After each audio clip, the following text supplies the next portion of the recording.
নমস্কাৰ বন্ধুসকল, মই মোৰ চেনেলৰ নতুন এটা ভিডিঅ'লৈ আপোনালোক সকলোকে স্বাগতম জনাইছোঁ। আৰু আজি অকমান দিনটো মোৰ ব্যস্ততাৰে ভৰা, সেইকাৰণে ভাবিলোঁ আপোনালোকৰ লগতো শ্বেয়াৰ কৰোঁ। কাৰণ আজি আমাৰ ঘৰলৈ আহিব আলহী মানে আটাইতকৈ স্পেচিয়েল মানে মোৰ দেউতা আহিব।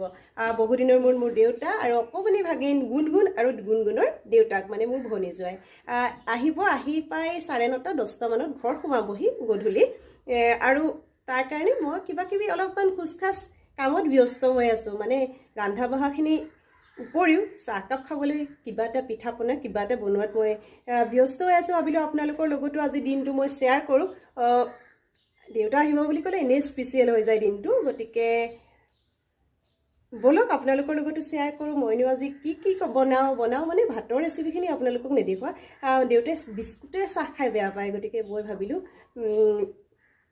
পিঠা বা ইডলি এনেকৈ ধৰণৰ কিবা কিবি চাহ খোৱা কিবা কিবি 2-4টা বনাম।